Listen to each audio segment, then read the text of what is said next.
afternoon, ladies and gentlemen. It's the ultimate session of the 2022 Data Science Festival main stage. And it's my great pleasure to be able to introduce two really interesting talks to end the day. First is from Gousto. It's Ethan, Hai, and Irene. And they're going to be talking about Uptaker, which is their package for predicting the most popular recipes on a menu. Ethan's got a background in experimental quantum technology from Sussex University, and now he's one of the supply chain forecasters. Hai was working on recommendation engines and ML projects at the Very Group, as well as being involved in academia at the University of Liverpool doing research and teaching data science. He also has a broad experience in data projects, and including geographical demographics for goods in transit, loss prediction, and understanding culture from people's names, amongst other projects. And Irene is a lead data scientist at the Gousto company. She's been there for 6 years now, and is leading a team focusing on how data science can help offer customers meaningful choices. So over to Irene to start. Thank you very much. Cool. So yeah, thank you for the presentation. So we are Data at Gousto. We're so excited to be here, and today we're going to be telling you a little bit from recipe recommendations to forecasts. So before we get going, again, just wanted to very quickly introduce ourselves. So we've got, Hai, as we mentioned, senior data scientist in recommendations, Ethan, data scientist in forecasting, and they'll speak about themselves a little bit further.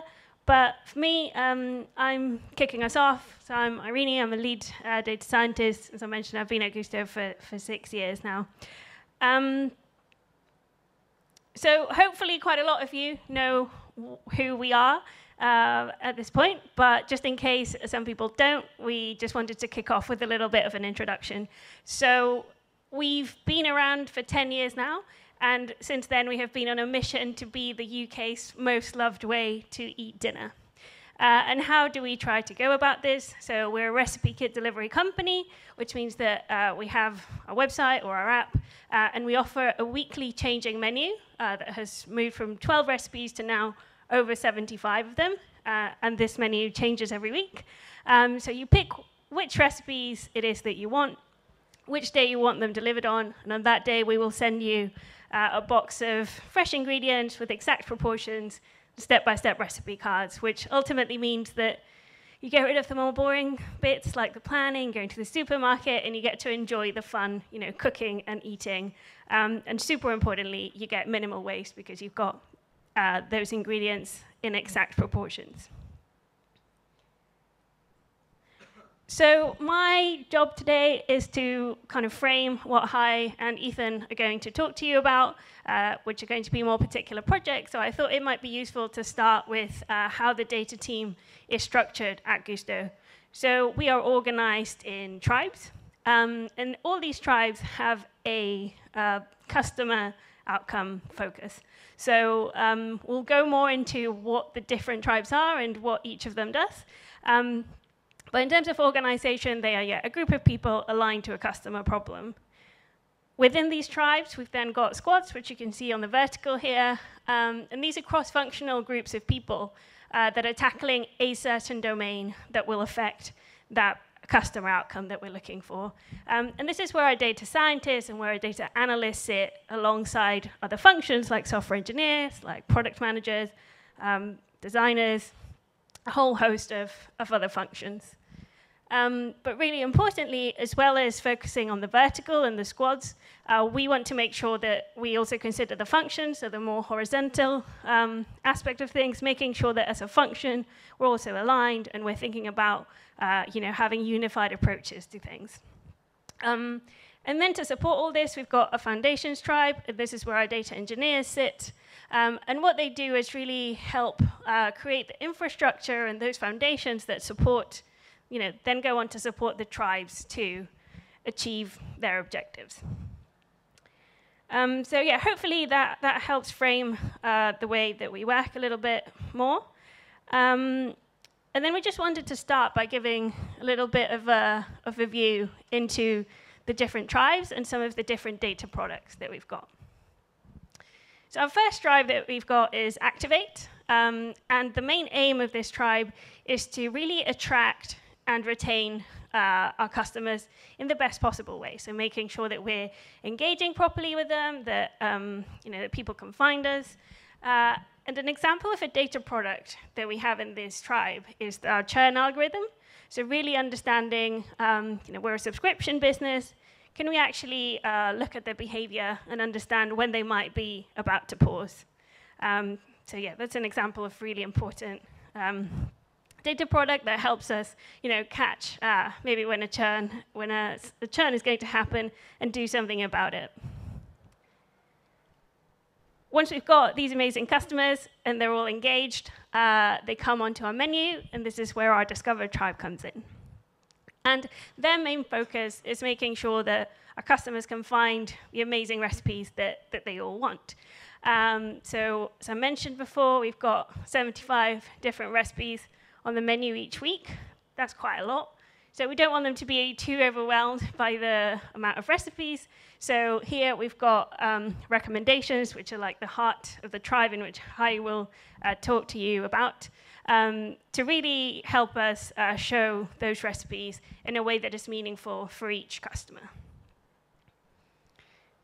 Then we've got the choice tribe. So as I mentioned, we've got 75 different recipes, and these change weekly. And so it's really important to us that that choice is really meaningful, and this is what we focus on in this tribe. So making sure that we're building the right recipe, so creating, like we've got a team of amazing recipe developers in the office making us, tasty food all the time. How do we make sure that those recipes are going to add variety? Then we've also got like a menu planning algorithm. So trying to understand what is this ideal menu that will change weekly? Like, what's the best combination of recipes to put on any given week, depending on things like seasonality and the ingredients that are available. But not only that, with a lot of recipes actually comes quite a lot of operational challenges. So how do we make sure that we're well set up to be able to forecast this huge amount of recipes? And how do we make sure that we set up our multi-site operation in a way that's really going to support us being able to offer all the different combinations that you can make out of these recipes? So yeah, that's the heart of the choice tribe, trying to make sure that we can offer meaningful choice, and how do we go about operationally making that happen. So once a customer has come on the menu and has picked their recipes for the week, those ingredients need to be picked. And here is where our Unbox tribe comes in. So this is all about once a box has been picked and is on the warehouse, how do we make sure that all our processes are operating as efficiently as possible? So this includes things such as an algorithm which can decide where each ingredient should be placed within the factory to keep our operations going really efficiently. And this changes every week because our menu changes weekly, which means that we need to optimize this every week. But then also, which picking stations should each of our boxes go to so that we actually avoid bottlenecks on the line and things like this. Then once the box is packed, we've got Deliver, which is our newest tribe, and their main mission is making sure that Gousto is a really convenient product and that the box can be delivered as and when a customer wants it. And finally, we've got our Care tribe, and they're in charge of when something goes wrong.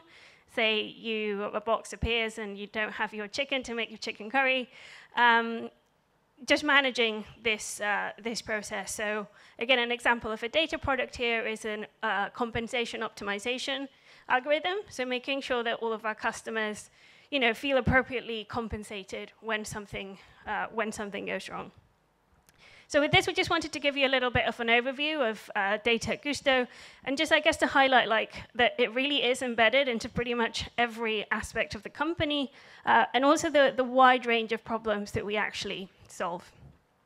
And also, it's really important for us, all the different connections between them, And today, I think it's one of like our most interesting boundaries, which is between Discover and Choice Tribe. So yeah, Ethan will be talking about forecasting in Choice, and Hai about recommendations in Discover. And before moving on and before getting to the meaty part, we wanted to run a little bit of an experiment with you.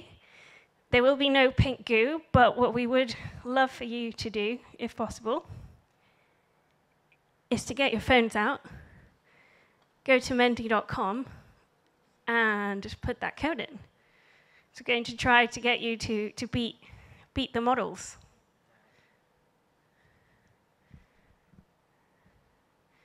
So yeah, I'll give you a minute.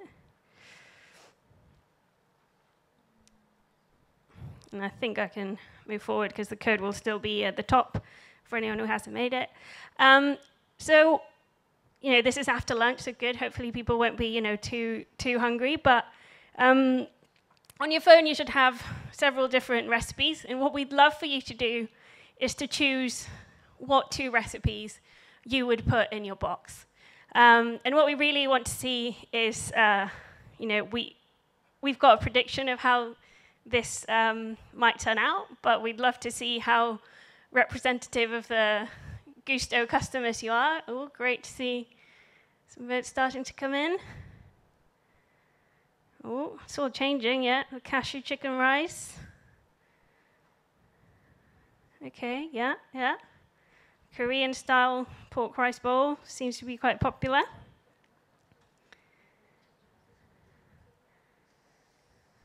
What else is popular? The chicken orzo. Oh, this is so exciting. Yeah, no, I think there's some clear winners there.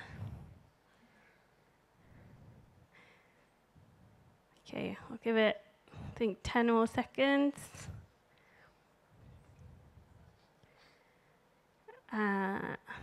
Okay, I think I'm going to move on. I think you should still be able to answer that question if you're still thinking about it. And now we're going to move on to, you know, now you've done your preferences, which, you know, should hopefully, I mean, I know it's hard to pick, but, you know, you should kind of feel quite confident about. But now it's going to get a little bit harder. So now you've got the same menu as you had before, but what we really want you to look at is the 6 recipes that have been ordered by a customer. So we want to get you in the recommender system mind zone. So if this were the 6 recipes ordered by a customer, what do you think the next, what do you think they'd pick? So pick their next box out of the ones that you picked. So yeah, I guess think about like what kind of meat they've tended to prefer and that kind of thing, and see. And then at the end, we'll reveal what they actually chose, and we can see if you beat the model.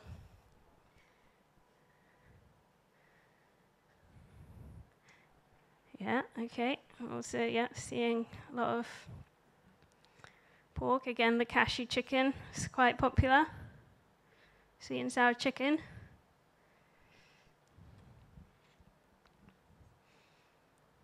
But yeah, the hoisin pork definitely seems to be winning. 45. Yeah, I think they don't want the sausage meatball. Amazing. So I think you should still be able to vote on that. Oh no, oh sorry, 2 seconds. And yeah, you'll have to wait till the end to see how you've all fared. That's how we keep you here. And yeah, I'm just going to pass over to Hai. Thank you very much.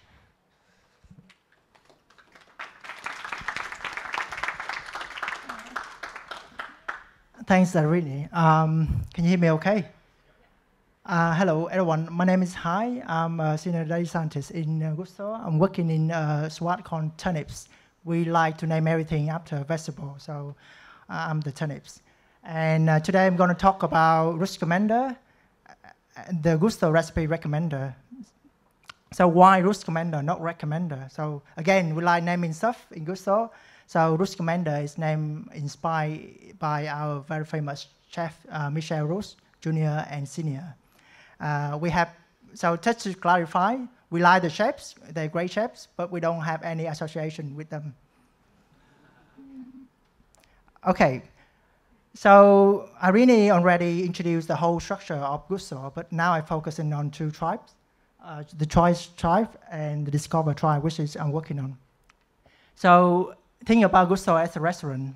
So we like robots as well. So we also but have a robot image for every data products we have. So in this case, we have Rika as a chef. And then what Rika doing is that it tries to create new recipe on the time and trying to find out which recipe is more exciting to the customer and then create it. So we have a really long list of recipes to choose from. And then every week, we have to decide which recipe go into the menu. And that's where Gousto comes in. And Gousto is the kind of manager or the weekly planner, the menu planner for us. And finally, we have Rouxcommender, which is the waiter or waitress.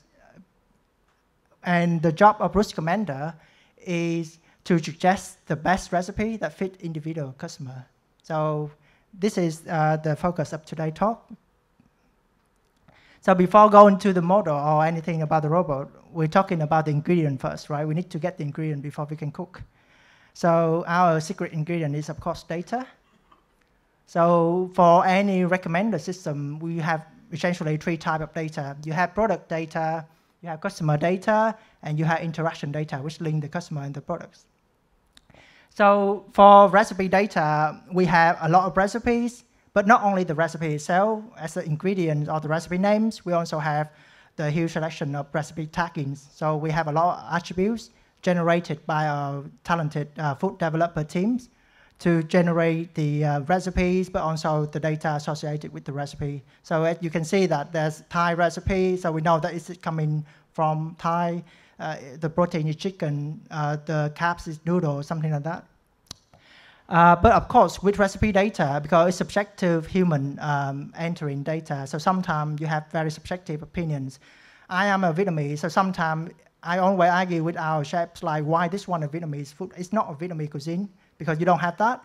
So sometimes, like it's subjectivities and data quality and data availability can be an issue if you use recipe data as well. And that's why we come to customer, where it's really difficult to acquire customer data, as you already know, and especially using it. So maybe we have customer data like names and addresses and everything, but we can't use it for a lot of reasons, especially GDPR.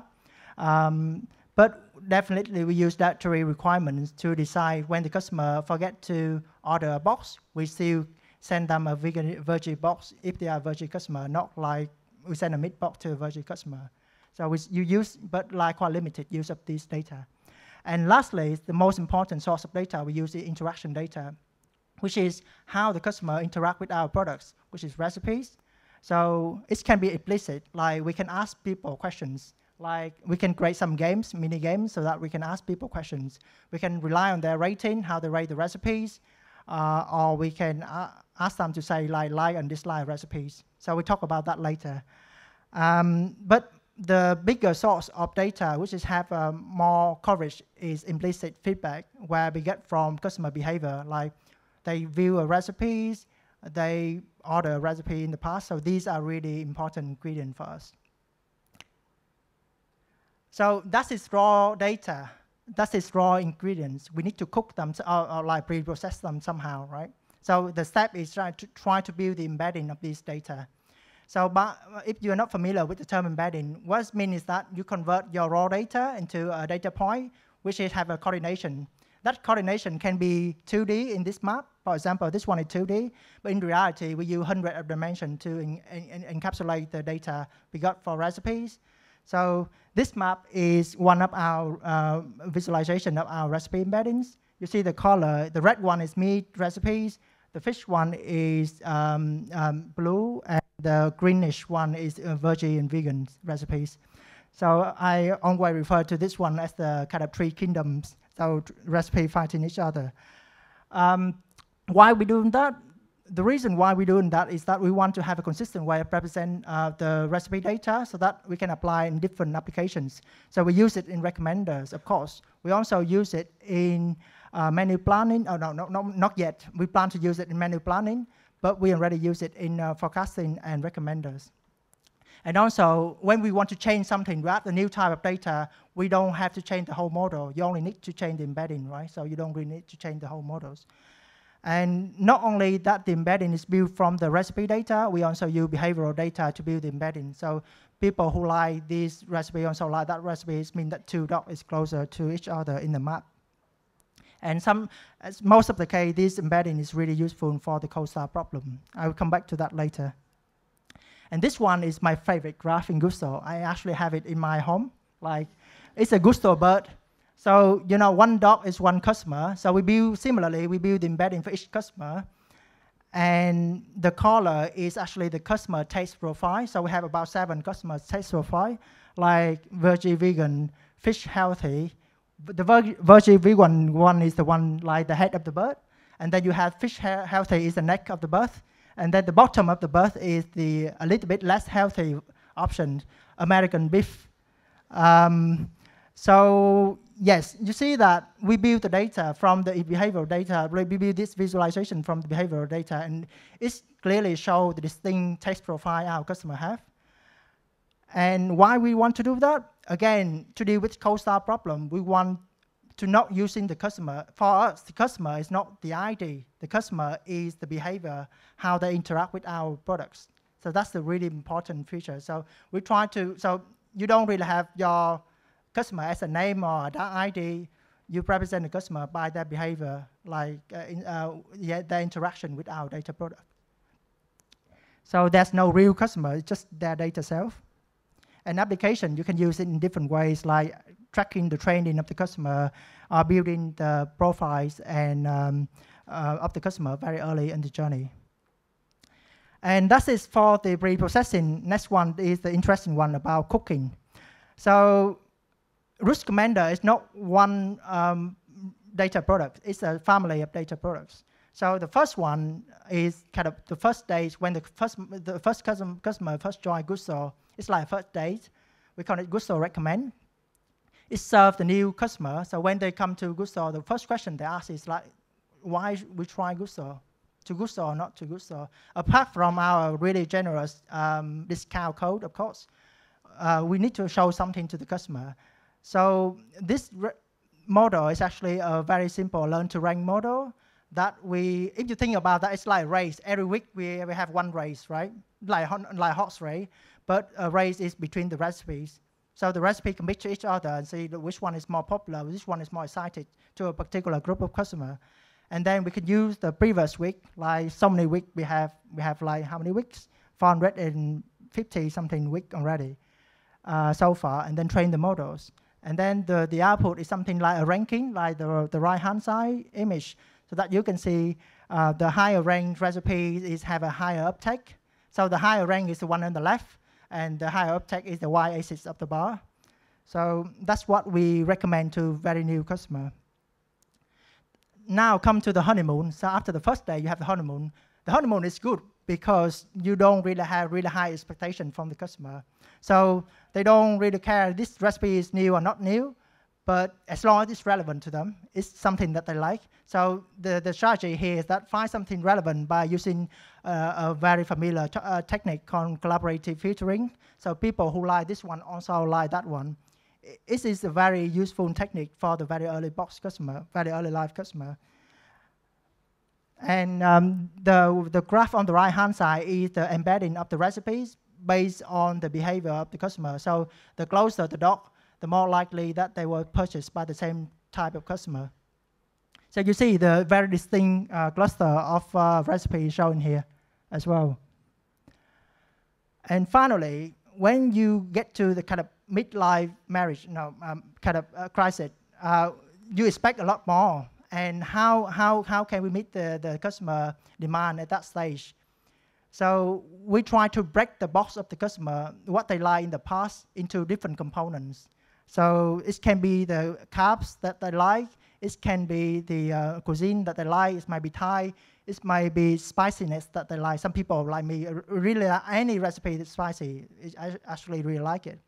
So when you're looking at for a period of time, you see the pattern of to the customer, what is the most important aspect of the recipe they like, and then you try to learn from that. So that is the main difference between this model and the previous one. So it's not only relevant, but now you need to think about exciting element of the recipe as well. So it's not something working in the past can work now, but you need to find something more exciting to the customer. Dinner time. So how to serve this model? Just try to share a little bit of how data scientists working in Gousto. So now some other place, so we might separate between the model building. You collect the data, you build, you train the model, and that's it. Then deployment is somebody else.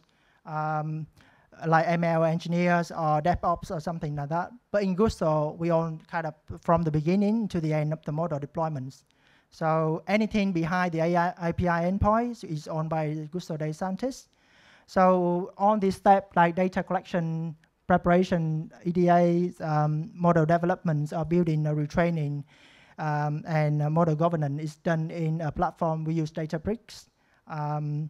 And when we want to deploy the model, if it's a batch things, we just write it. But if it's the real-time inference, we use AWS SageMaker for that purpose.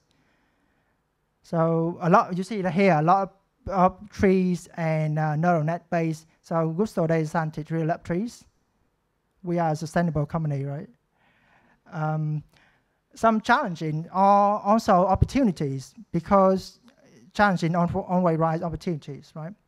So I talk about cold start. So cold start happens when you have really fast-growing recipe lists and fast-growing customer base.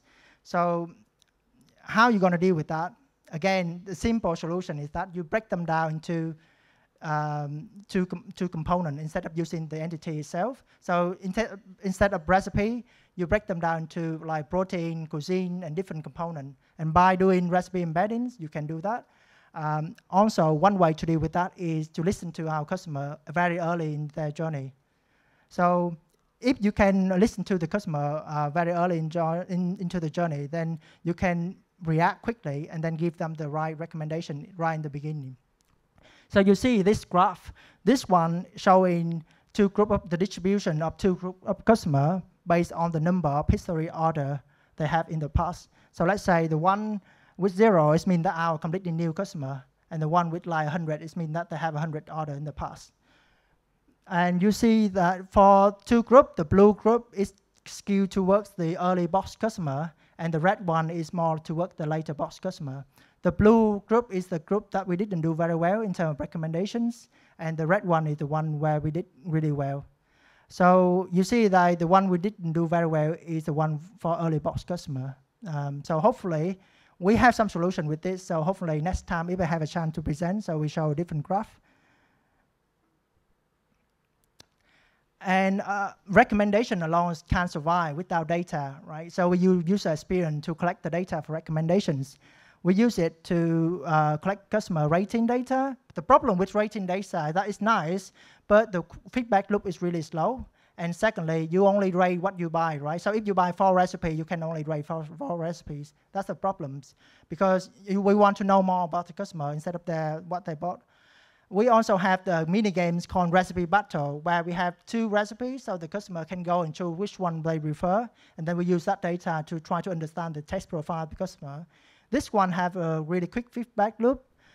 It's a good engagement rate as well, but the problem with that is that it's a separate journey. So if people answer this question, they don't bother ordering. Or people ordering, focusing on ordering, they will not like answer the question. So you have to integrate it somehow. And now our work in progress is line dislike. So when you browse the recipes, you can show like and dislike, even though you didn't order it, but you may show, okay, I like it. Maybe next time I order it, something like that. So work in progress, so no promise here. And finally, it's not only about the input, it's also about the output as well. So when our menus now, when I joined just over a year ago, we have about 40 recipes. Now it's like 75, but actually we have 100 recipes, including the variants. So how we're going to put the recommendations? Now we have about 15 recipe in our recommendations placement. It's not enough. When you have a bigger menu, you need to showcase more to the customer. So this is a US problem we want to solve as well. And not only the place to show the recommendations, but also how you present them. For now, we just present them a list of things like this, like the first one might be the one you like most, and second one, and so on. But it shouldn't be linear like this, because we want to integrate the explanation of every recommendation we show to the customer. So not that we only know that you like it, but also why you like it as well. So, sorry, this graph is actually wrong because I make the title here, so it overlay a little bit. I changed it before I share with you guys. But this graph is showing the ranking and the uptake of the recommendations. So you see, the higher the ranking, the higher the uptake. So that's what the effect of the recommendations, right? Now I hand it over to Ethan to talk about forecasting. A really interesting topic. Thank you.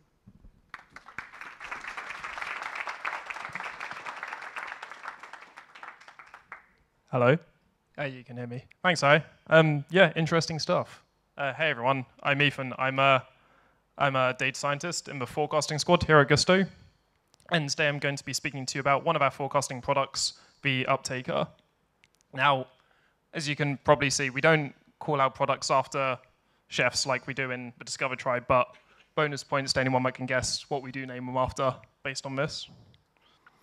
Okay, so what is the Uptaker? Well, before I speak to you about the Uptaker, I want to speak to you a bit more holistically about forecasting in general at Gousto. I hope you like my word art. So what is the Uptaker and how does it sit in forecasting? So as Irene was saying, we have forecasting in the choice tribe. And within the choice tribe, we have the forecasting squad. And the forecasting squad's typically responsible for these three products that you see here. We have the order volume forecast, which is responsible for just forecasting the aggregate number of orders on any particular day. We have our recipe popularity forecast, which is what the Uptaker is. That's responsible for forecasting the breakdown of all the recipes, or all the recipes that customers might choose. And then we have the order simulator, which is what we use to mix these two forecasts to create a set of simulated orders. This can then be used by downstream products like our factory routing and factory configurations, so that we can simulate our supply chain. So, if you guessed right, our products are named after wrestlers. No particular reason, we just really like the name. Okay, so what is the Uptaker? Now, I think this first line sums up quite nicely. The Uptaker is responsible for predicting the popularity of each recipe on the menu for a given menu week being a new menu on a specific week.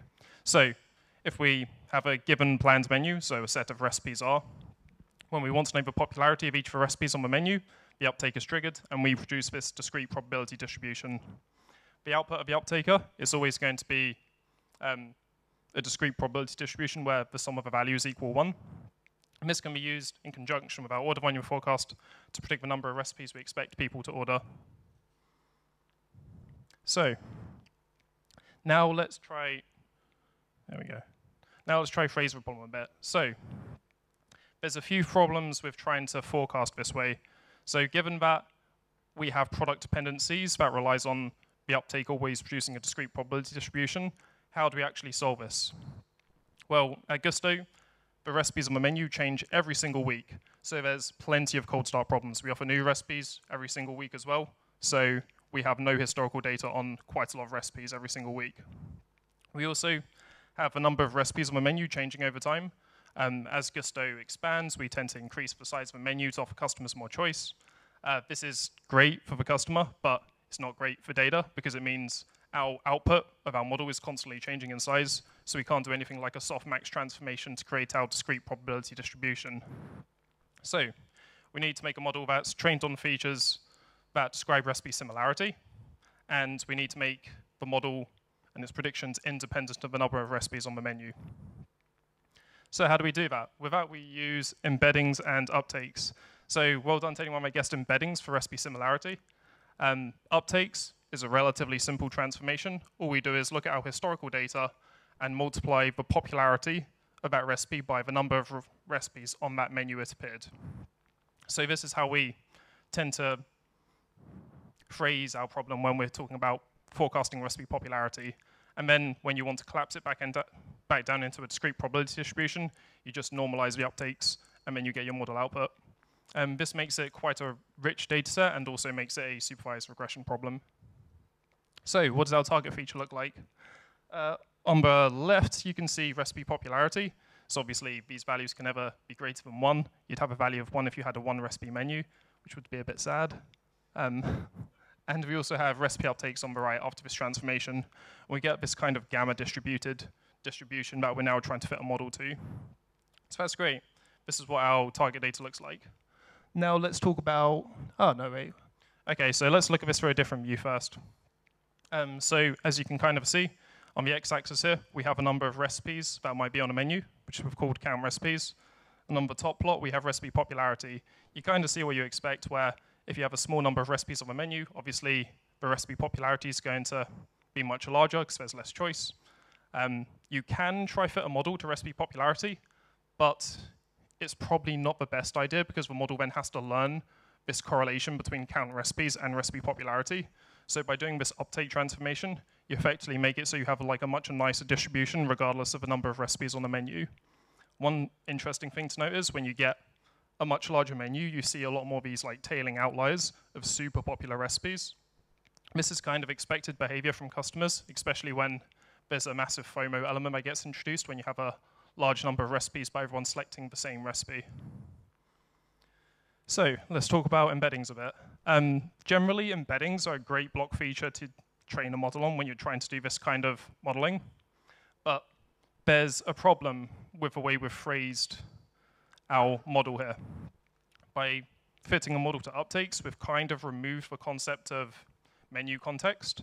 So my favorite example is like, if you have a menu which just has one single burger recipe, now that burger recipe is probably going to be quite popular because anyone that comes to Gousto's website and wants a burger is going to say, hey, I want a burger recipe in my box. This is the only burger recipe. I'm going to choose this one. Obviously, it's going to be quite a popular recipe. But if you have 2 burger recipes on the menu, then the popularity is generally going to be split between the 2 for people craving that flavor. So in the current way we've phrased the problem, without any additional engineered features, the model has no way of understanding that because we are fitting a model to uptakes of individual recipes without context. So what we found to be the best feature to add to our training data set to give menu context is just this min distance neighbor recipe menu week calculation. So all it is just the Euclidean distance between the recipe we're predicting and the next nearest neighboring recipe on that menu. You imagine what this is doing is if you have 2 burger recipes in the embedding space, they're going to have very similar vectors. So this min value is going to be very small. And that value is then going to be correlated with popularity. So if it's a small value, then the popularity is going to be lower. But if you've got a very large value for this min distance neighbor, then the popularity is going to be much higher. And we found this is like the most beneficial feature apart from the embeddings themselves that we could have used when fitting our model. So we also added another feature, as you can see from the plot.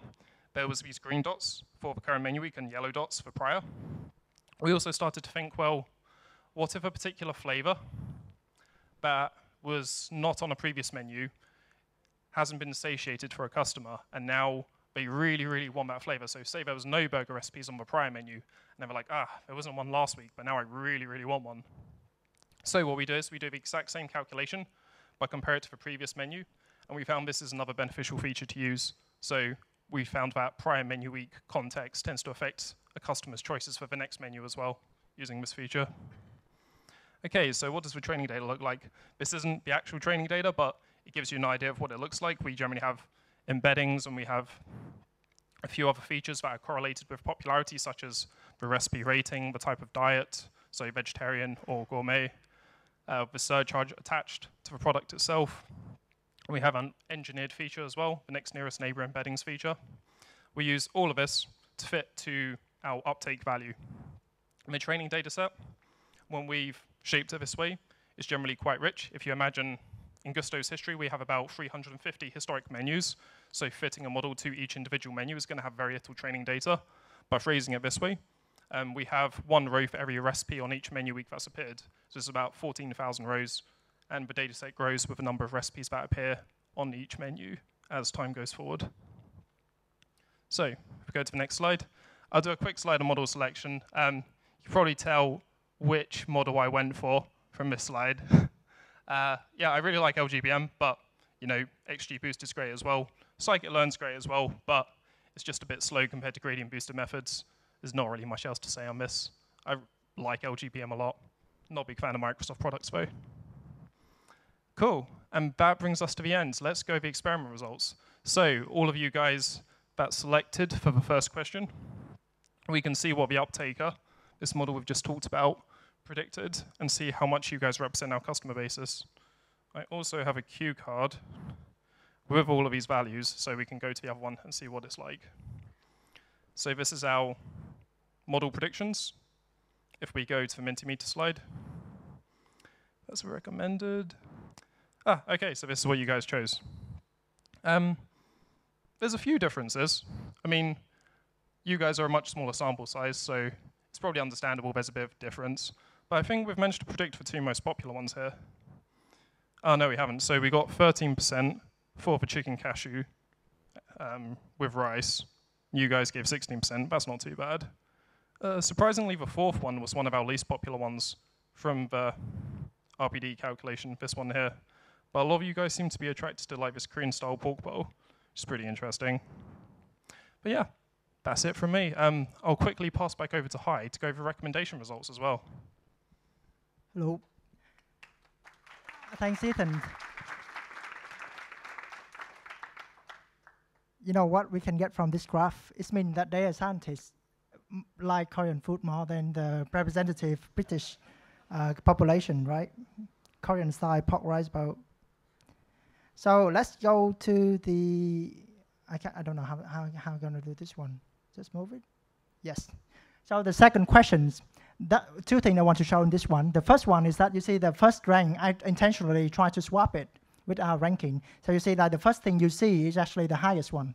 So it's influenceability of the recommendations, right? The ranking you see is actually influencing you. But the rest is like kind of similar. But let's say the top three is spicy hoisin pork, chicken style cashew, and Korean style pork rice. I can't beat that Korean style things. So let's go to the Rouxcommender output then. Yes, so this is the ranking from Rouxcommender output. Yes, so we have the cashew chickens, which is one of the top. So the number 1, number 5, number 6 is the one that the customer actually chose.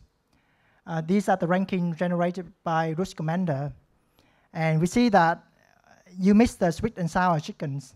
You missed the American style. I mean, people still choosing American style cheeseburger, but we miss it. And the Rouxcommender thinks Korean style pork is also the number 4, which is very close to what you're thinking, which is nice. So yeah, just to give you a flavor, apply how small our model working, and then now I know the fact that data scientists love Korean food. I can focus on that later.